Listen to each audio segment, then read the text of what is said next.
Hello students, here is your Joyita ma'am and today we discuss a very important topic of class 11th chemistry. Lesson number 3 in the periodic properties. There is a very important one, ionization energy. Okay, and another name of this topic is ionization enthalpy, or you can say ionization potential. In short, we'll depict as I full stop E, that is the ionization energy. देखो, तो हम लोग समझते हैं पहले ionization क्या है। Ionization मतलब किसी भी एटम से इलेक्ट्रॉन को निकाल के बाहर फेंकना, सीधी लैंग्वेज में ये है आयनाइजेशन होना उसके। अब देखो, आयनाइजेशन करने के लिए जनरली हम लोग जानते क्या है, metals always release electron because they having the 1, 2 या 3 electrons in the outermost shell, and non metals generally ये काम करना चाहते ही नहीं है। लेकिन वट एवर इट इज, क्या कोई भी एलिमेंट अपने से इलेक्ट्रॉन छोड़ देगा? क्या तुम लोग अपने से अपना मोबाइल फोन को रख देते हो? ऐसा नहीं ना, किसी को बोलने की जरूरत होती है, मम्मी आके डांटती है तब रखते हो। हाँ, कोई बच्चे एक बार बोलने से रख देते हैं, कोई बच्चे को थोड़ा ज्यादा बोलना पड़ते हैं। तो लाइक दिस, कोई एलिमेंट बहुत इजीली इलेक्ट्रॉन छोड़ते हैं और किसी के साथ हमको मेहनत करना पड़ेगा। तो एलिमेंट्स के लिए व मेटल्स के लिए वट एवर इट इज, हम लोग ये कैसे बताएंगे इसको जो तुम इलेक्ट्रॉन को छोड़ो? That is, we have to supply some amount of energy. जैसे तुमको डांटना पड़ता है, पिटना पड़ता है मोबाइल छोड़ने के लिए, तो एलिमेंट्स को, मेटल्स को इलेक्ट्रॉन छोड़ने के लिए हम लोग को क्या करना पड़ते हैं? एनर्जी सप्लाई करना पड़ते हैं। ठीक है, तो that energy actually ionization energy. तो ये इलेक्ट्रॉन्स, कौन से इलेक्ट्रॉन्स एलिमेंट्स छोड़ेंगे? दैट इज, मेटल्स भी अगर इलेक्ट्रॉन छोड़ते हैं तो कौन से इलेक्ट्रॉन छोड़ते हैं? कोई भी अपना इनर शेल से, दैट इज जो न्यूक्लियस के नजदीक वाली शेल्स है, उससे इलेक्ट्रॉन नहीं छोड़ते हैं। क्यों? क्योंकि तो टाइटली पैक्ड होती है, न्यूक्लियस उसको पकड़ के रखते हैं। तो कौन सा इलेक्ट्रॉन को छोड़ते हैं? जो सबसे लूजली हेल्ड है। एंड सर्टेनली सबसे लूजली हेल्ड कौन सी होगी? जो आउटर मोस्ट शेल के इलेक्ट्रॉन होगी या जो वैलेंस शेल के इलेक्ट्रॉन होगी। तो the minimum energy required, maximum तो बहुत हो सकते हैं, लेकिन the minimum energy required to remove the last most loosely held electron, कहां से? From the outermost shell और वैलेंस शेल, किसके? Of an isolated gaseous atom. ये आइसोलेटेड वर्ड क्यों? तुम जब दोस्तों के साथ रहते हो तब तुमसे कोई सामान हमको छीन के लेना बड़ी मुश्किल है, लेकिन पिट के कोई सामान को लेना है तो तुमको हम अकेले पकड़ेंगे, है ना? तो आइसोलेटेड कंडीशंस में करना है। और गैसियस क्यों? क्योंकि मेटल को पहले हम एनर्जी देके एक्साइटेड कर देंगे, एटम्स को एक्साइटेड कर देंगे, तो एक्साइटेड होने के बाद गुस्से में हम लोग बहुत कुछ छोड़ देते हैं, है ना? तो देखो, कुल मिला के हम लोग आते हैं आयनाइजेशन एनर्जी के definition once again, the minimum energy required to remove the most loosely held electron from the outermost shell और valence shell of an isolated gaseous atom is called the ionization energy. देखो, अभी हम लिखते हैं इधर, ये suppose मेरे पास एक मेटल है M, उसको हमने गैसियस स्टेट में लेके चले गए। Now I have supplied the ionization energy and metal will lose electron. कौन से इलेक्ट्रॉन? Again वैलेंशियल electron. तो हम सोच लेते हैं इस मेटल की वैलेंसी N है, तो it release the N electron, so इसके ऊपर चार्जेस क्या आएगी? Mn+, ठीक है, वो भी गैसियस आए। Understood? That is, this energy to remove this electron, वही n electron, that is n number of electron, n may be 1, 2, 3, कुछ भी हो सकते हैं। So this is the ionization energy. तो unit of ionization energy is kilojoule per mole. देखो, किसी atom में एक इलेक्ट्रॉन भी हो सकते हैं लास्ट शेल में, जैसे कि सोडियम, तो उसके लिए एक ही बार आयनाइजेशन एनर्जी चाहिए। So this is ionization energy number 1। किसी एलिमेंट में या किसी मेटल में 2 इलेक्ट्रॉन भी हो सकते हैं, तुम्हारी कैल्शियम, मैग्नीशियम, बेरियम, बहुत सारे एग्जांपल्स हैं। तो 1 by 1 they release electrons. So it is ionization number 1 first electron के लिए, आयनाइजेशन नंबर 2 सेकंड इलेक्ट्रॉन के लिए। साइमल्टेनियसली किसी भी एलिमेंट के, किसी भी मेटल के 3 इलेक्ट्रॉन भी हो सकते हैं, जैसे तुम्हारी आयरन है, जैसे तुम्हारी एल्यूमिनियम है, तो they needed the ionization number 3 also. That is, पहला इलेक्ट्रॉन को रिमूव करने के लिए I1, सेकंड इलेक्ट्रॉन के लिए I2, थर्ड इलेक्ट्रॉन के लिए I3। Okay, now we discuss about the various factors which affect the ionization energy. Now we discuss the various factors which affect the ionization energy. Number 1, size of the atom. कौन C atom? जिससे तुम electron निकालना चाहते हो। अब atom की size जितनी छोटे होते हैं उतनी क्या होती है? Nucleus and the outermost shell के बीच distance decreases as the size of the atom decreases. जितनी छोटी हो जाएगी, distance between the nucleus and the outermost shell, that is valence shell, decreases. अब ये दोनों जितनी नजदीक आ जाएगी उतनी ज्यादा क्या बढ़ेगी? attraction between the nucleus and the last shell electrons. तो अगर लास्ट शेल के इलेक्ट्रॉन को न्यूक्लियस कितनी प्यार से पकड़ के रखेगा उतनी हमको दिक्कत हो जाएगी उस इलेक्ट्रॉन को बाहर निकालने के लिए. That is more and more energy is needed to remove the outer shell electron in that case. So ionization energy increases as the size of the atom decreases. Understood? As the size of the atom decreases, distance between the nucleus and the outer shell, distance between the nucleus and outer shell decreases, so attraction between them increases. So electrons are tightly packed, so more and more energy will require to remove this electron, and that's why ionization energy increases. अब ठीक opposite हो जाएगी अगर size of the atom बड़े हो जाते हैं तो. ठीक है, जितनी ज्यादा बड़ा हो जाएगा उतनी ज्यादा आयनाइजेशन एनर्जी कम लगेगी, अट्रैक्शन क्योंकि कम होगी.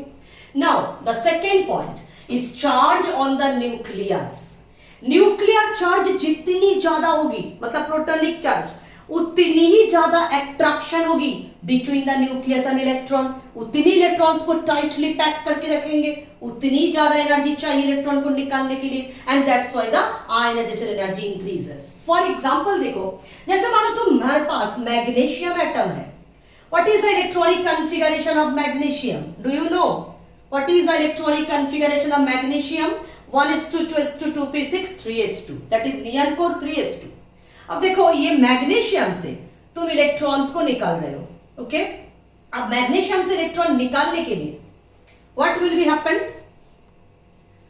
तो मैग्नीशियम से अगर इलेक्ट्रॉन निकालेंगे, देखो एक साथ दो इलेक्ट्रॉन नहीं हो सकते हैं, वन बाय वन हम लोग इलेक्ट्रॉन निकालेंगे. तो first release one electron to form the Mg+. What will be the configuration? Neon core 3s1. ठीक है, अब देखो ये मैग्नीशियम से मैग्नीशियम प्लस, इसके ऊपर चार्जेस क्या हो गया? न्यूक्लियर चार्जेस इंक्रीजेस सर्टेनली, क्योंकि इसमें देखो प्रोटॉन कितनी है? 12. इलेक्ट्रॉन कितनी है? 12. इसमें प्रोटॉन कितनी है? 12. लेकिन इलेक्ट्रॉन कितनी हो गया? 11, क्योंकि एक इलेक्ट्रॉन तो तुम छीन के निकाल गए हो. That is protonic charge is increased over the electronic charge. So this is more tightly packed. Mg+ में आउटर शेल इलेक्ट्रॉन ये 3s1 अब ज्यादा टाइटली पैक्ड हो चुके हैं. तो जब हम लोग इससे इलेक्ट्रॉन निकाल के Mg2+ बनाने जाएंगे तो ये आयनाइजेशन एनर्जी नंबर 2 देखे तो certainly it can be the more and more value. देखो समझने की कोशिश करो. मैग्नीशियम से जब पहले इलेक्ट्रॉन निकालेंगे तब तो मैग्नीशियम लास्ट शेल से इलेक्ट्रॉन आराम से जैसे निकालना है निकाल ली by supplying the ionization energy number 1. But जब मैग्नीशियम प्लस बना लिए, एक इलेक्ट्रॉन कम हो चुके हैं, तो क्या हो गया? इफेक्टिव न्यूक्लियर चार्ज जो है वो ज्यादा इंक्रीज हो जाएगी डिक्रीज नंबर ऑफ इलेक्ट्रॉन्स के ऊपर, वो भारी पड़ जाएगा. दैट इज अट्रैक्शन ज्यादा हो जाएगी क्योंकि 12 electron less number of that is 11 electron को 12 प्रोटॉन 11 इलेक्ट्रॉन को अट्रैक्ट कर रहा है. इधर तो अट्रैक्शन 1:1 में था, तो ये चार्ज ऑन द न्यूक्लियस अब ज्यादा हो चुके हैं. तो अभी इसके एफिनिटी से इलेक्ट्रॉन को निकालना थोड़ी सी ज्यादा हार्ड हो जाएगी. That is you have to supply more energy, so I2 is greater than I1. that is always, अगर I3 भी किसी में लगे तो I3 also greater than I2 greater than I1. that is जितनी ज्यादा इलेक्ट्रॉन को निकालते जाएंगे न्यूक्लियर चार्ज बढ़ते जाएंगे, simultaneously ionization energy increases and increases. Okay, now comes to the third point. How effectively the inner electron shell screen the nucleus. तो इधर हम लोग यूज करेंगे कौन सी इफेक्ट को? स्क्रीनिंग इफेक्ट, और यू कैन से shielding effect. What is screening और शील्डिंग इफेक्ट? देखो हम लोग के पास 4 टाइप के ऑर्बिटल है, s p d f. उसमें s ऑर्बिटल की शेप कैसे है? गोल स्फेरिकली सिमेट्रिकल, न्यूक्लियस को चारों ओर से बड़ी अच्छे से सराउंड करके रखे है, तो न्यूक्लियस को अच्छे से कवर करके रखे है, दैट इज स्क्रीन करके रखे है, वह शील्ड करके रखे है। तो सबसे ज्यादा स्क्रीनिंग कैपेसिटी किसके है? एस के। लेकिन पी कैसे है? डम्बल। एस जैसा स्क्रीन तो बिल्कुल नहीं कर पाते हैं। डी तो एकदम फालतू है, क्यों? क्योंकि तो डबल डम्बल है, चारों ओर खुला, न्यूक्लियस को स्क्रीन नहीं कर पाते हैं। और एफ को बोलते हैं महा बेकार बच्चा घर के, दो न्यूक्लियस को बिल्कुल नहीं स्क्रीन कर पाते हैं, दैट इज यू कैन से negligible screening capacity. Okay, now what will be happen? जिस ऑर्बिटल से तुम इलेक्ट्रॉन निकाल रहे हो, दैट इज तुम्हारी जो आउटर शेल है, जस्ट उसकी पहली वाली शेल, आउटर शेल के पहली वाली शेल, उसके नाम क्या है? एक स्पेशल नाम है penultimate shell, that is the in outer shell के जस्ट पहली वाली जो इनर शेल है, नोन एज पेनल्टीमेट शेल। अब पेनल्टीमेट शेल अगर किसी के डी हो जाए, पेनल्टीमेट शेल फॉलो करो, अगर किसी के डी हो जाए, then what will be happen? D orbital जो है वो न्यूक्लियस को अच्छे से स्क्रीन बिल्कुल नहीं कर पाते हैं। मानो घर में दो भाई है, अब बड़े भाई मम्मी पापा को बिल्कुल भाव नहीं देते हैं, वो एकदम बिगड़ चुके हैं, तो बड़े भाई के प्रति मम्मी पापा के थोड़ा सा लूज हो जाएंगे अट्रैक्शन, तो अट्रैक्शन उसको क्रॉस करके किसके ऊपर ज्यादा हो जाएगी? घर के छोटे बच्चे के ऊपर। उनको टाइटली पैक करके रखेंगे, वो बच्चे को घर से बाहर ही नहीं जाने देंगे, लाइक दिस। तो ये डी ऑर्बिटल तुम्हारी पेनल्टीमेट शेल है, जो न्यूक्लियस को अच्छे से स्क्रीन नहीं कर पाते हैं। तो इसको क्रॉस करके न्यूक्लियर चार्ज, क्रॉस करके जो न्यूक्लियर चार्ज होती है उसी को बोलते हैं इफेक्टिव न्यूक्लियर चार्ज। इसमें कंफ्यूजन नहीं करना। न्यूक्लियस जब डायरेक्ट अट्रैक्ट करते हैं तो न्यूक्लियर चार्ज, और किसी ऑर्बिटल को क्रॉस करके जब अट्रैक्ट करते हैं, that is called the Z star effective nuclear charge. तो अगर तुम्हारी पेनल्टीमेट शेल डी है, बार बार बता रही हूं, वो न्यूक्लियस को कवर नहीं कर पाते हैं, अच्छे लैंग्वेज में स्क्रीन व शील्ड नहीं कर पाते हैं, तो इफेक्टिव न्यूक्लियर चार्ज भारी पड़ जाते हैं किसके ऊपर? उसके बाद जो आउटर ऑर्बिटल है, ऑर्बिटल नहीं एक्चुअली ऑर्बिटल के जो इलेक्ट्रॉन है उसको न्यूक्लियस तक बड़ी प्यार से पकड़ के रखते हैं, इसको तो हम किसी भी हाल में नहीं छोड़ेंगे। दैट इज उस स्थिति में उस इलेक्ट्रॉन को अगर निकालना है, you have to supply more and more energy, that is ionization energy will increases। देखो एक क्वेश्चन बहुत आते हैं एग्जाम में, उसी का भी जिक्र करती हूँ इसी के कंटेक्स्ट में। तो compare the ionization energy of potassium and copper. देखो this is potassium and here it is copper, दोनों में एक सिमिलरिटीज है। पूछा जाता है किसकी आयनाइजेशन एनर्जी ज्यादा है और क्यों है, वेरी इंपॉर्टेंट क्वेश्चन। क्यों पूछते हैं? पोटाशियम की electronic configuration it is argon core 4s1, क्योंकि पोटेशियम के एटॉमिक नंबर इज 19। ओके, तो आर्गन कोर मतलब 36 तक भरपूर है। And what is atomic number of copper? That is 29। तो कॉपर के electronic configuration argon core 3d10 4s1। तो देखो दोनों में ही इलेक्ट्रॉन 4s1 से रिमूव करना है, but potassium having very less ionization energy than copper. ये तो तुम दावा के साथ बोल सकते हो, तभी ना पोटेशियम इतनी अच्छी मेटल है। पोटेशियम कोई बाहर में रख नहीं सकते हैं, आग लग जाते हैं खुद से, इतनी हाईली रिएक्टिव है। और साइमल्टेनियसली कॉपर, उसके तो कॉइन्स बनते हैं, ऑर्नामेंट्स बनते हैं और क्या क्या बनते हैं, ठीक है। दैट इज एकदम बेकार metal called the Nobel metal. तो देखो कॉपर के आयनाइजेशन एनर्जी, कारण वही है, कॉपर के आयनाइजेशन एनर्जी बहुत ज्यादा है। और उसके पीछे रीजन क्या है? देखने में तो लगता है दोनों का सेम होना चाहिए क्योंकि 4s है, लेकिन एक डिफरेंस है। देखो इसमें 3d नहीं है और इसमें 3d आ गया। 3d केवल नहीं, 10 3d इलेक्ट्रॉन, घर के ये 10 बच्चे बेकार है, समझ गए। दैट इज 3d और ऑर्बिटल वही d में आते हैं, does not screen the nucleus अच्छे से, by effectively, by you can say d orbital cover the nucleus very very poorly. So nucleus के अट्रैक्शन घर के लास्ट बेटा के ऊपर बहुत ज्यादा हो जाते हैं। दैट इज 4s इलेक्ट्रॉन्स को किसी भी हाल में निकालने नहीं देना चाहते हैं। That is highly attraction between the nucleus and this 4s electron. So ये 4s इलेक्ट्रॉन को निकालने के लिए हम लोग को बहुत ज्यादा मेहनत करना पड़ेगा, बहुत ज्यादा एनर्जी देना पड़ेगा। So the ionization energy of copper is more and more than that of the potassium. Okay. Periodic trend of the ionization energy. First, in along a period, देखो बच्चों, along a period हम लोग discuss करते हैं left to right. तो along a period from left to right, along a period from left to right, ionization energy will increases. Ionization energy will increases. Why? Because left to right, what will be happen? Size of the atom gradually decreases. तो अगर size decrease हो जाती है तो distance between the nucleus and the outer shell also decreases. तो attraction between them increases. तो nucleus क्या करती है? Last shell electron that is valence shell electron को पकड़ के रखते हैं कस के.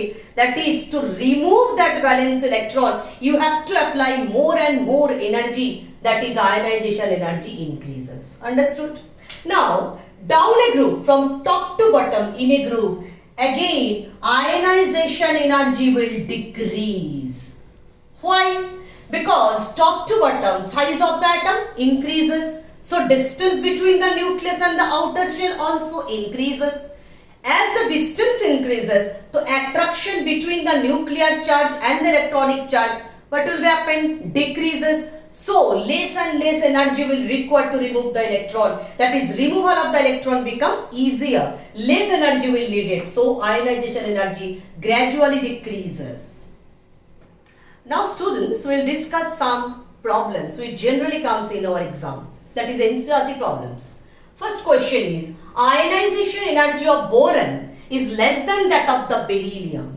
और इसी के जैसे same question, ionization energy of aluminium is less than that of the magnesium. ये पीरियडिक ट्रेंड से थोड़ी सी डिफरेंट है, एक्सेप्शनल क्वेश्चन. ये दोनों एक जैसे क्वेश्चन क्यों है? क्योंकि boron and aluminium is the member of same group. Beryllium, magnesium also in the same group. Okay. So first write down the electronic configuration. इस तरह के जो भी क्वेश्चन आते हैं, पहला काम होना चाहिए इलेक्ट्रॉनिक कॉन्फ़िगरेशन लिखोगे. 1s2 2s2 2p1 electronic configuration of boron and 1s2 2s2 is the electronic configuration of beryllium. So what happened actually? First, in case of the boron, we have to remove the p electron, and in case of the beryllium, we have to remove the s electron. Already we have discussed s electrons are tightly packed, and nucleus will attract more and more because screening capacity of s orbital is maximum than the p orbital, and so removal of p electron is easier. So the ionization energy is less in case of the boron. And another phenomena क्या है? देखो p electron अगर remove कर लेते हैं हम लोग तो क्या मिलते हैं बोरन को? 2s2 configuration, last cell become 2s2 stability मिल जाते हैं. लेकिन in case of the beryllium already it having the full filled orbital stability according to Hund's rule. So इस full filled orbital की stability को ये generally बर्बाद करना पसंद नहीं करते हैं. And इस two reason के कारण beryllium having the more ionization energy than the boron, and same to same answer इस केस में भी. ठीक है? Comes to the second question, ionization energy of nitrogen greater than oxygen, and same type of question, nitrogen के next higher member same group 15 में कौन है? phosphorus, and oxygen के higher member group 16 में sulfur. तो जैसे कि नाइट्रोजन का आयनाइजेशन एनर्जी ऑक्सीजन से ज्यादा है, in the same way phosphorus having the more ionization energy than sulphur. But why? ये भी पीरियडिक ट्रेंड से थोड़ा हटके है. First of all, write down the electronic configuration. 1s2 2s2 2p3 and oxygen having 1s2 2s2 2p4. In case of the phosphorus, it will be 3s2 3p3, and in case of the sulfur, it will be 3s2 3p4. तो main concentrate over this area. ठीक है? इसके पास 3p 2p3 है, तो इसके पास 2p4 है. 2p3 में speciality क्या है?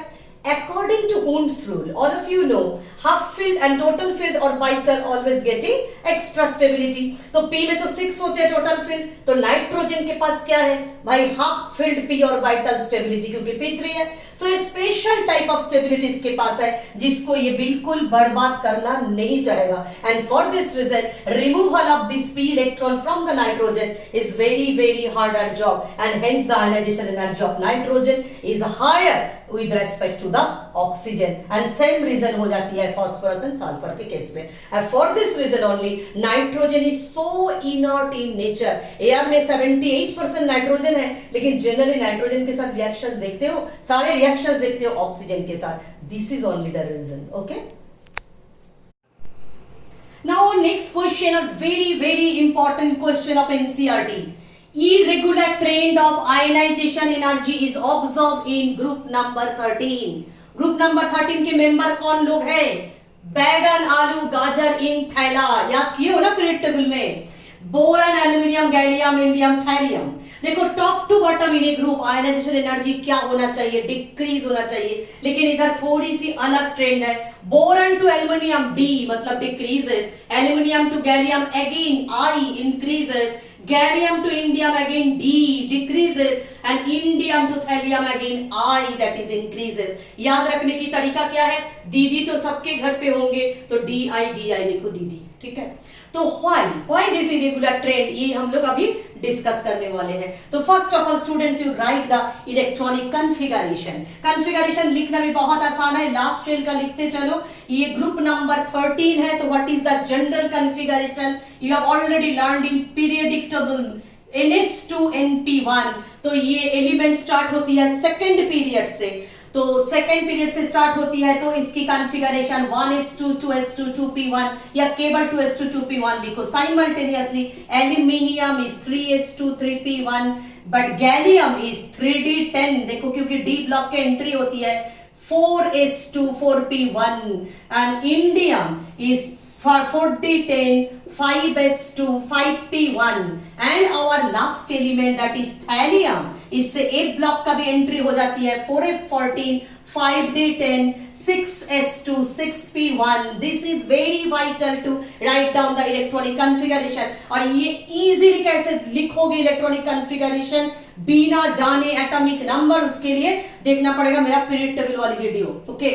अच्छा जो भी है अभी हम लोग ये डिस्कस करते हैं। देखो बोरन टू एल्यूमिनियम जो आयनाइजेशन एनर्जी डिक्रीज की है, ये normal phenomena, general group trend बोल सकते हो। Size of the atom increases, number of shells increases, distance increases, attraction decreases, तो आयनाइजेशन एनर्जी साइमल्टेनियसली डिक्रीजेस, ये ग्रुप ट्रेंड। नाउ क्वेश्चन बन जाते हैं एल्यूमिनियम टू गैलियम और डिक्रीज करना चाहिए लेकिन इंक्रीज होती है, क्यों? समझ ही सकते हो, अंडरलाइन करके रखी है हमने।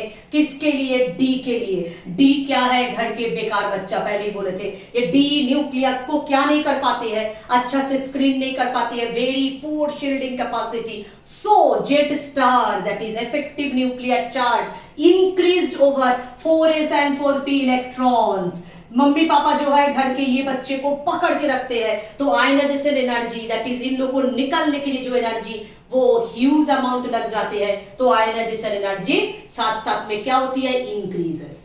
Okay next gallium to indium, ये अगेन डिक्रीज होती है। ये इसलिए देखो इसमें भी 3D है तो इसमें भी 4D है, सेम टाइप के इफेक्ट, कोई फर्क नहीं पड़ते हैं, केवल थोड़ी सी साइज बढ़ जाते हैं क्योंकि देख ही रहे हो नंबर ऑफ शेल्स इंक्रीजेस, तो साथ साथ क्या होगी? साइज भी इंक्रीजेस। तो ये ग्रुप ट्रेंड वाइज ये आयनाइजेशन एनर्जी डिक्रीजेस।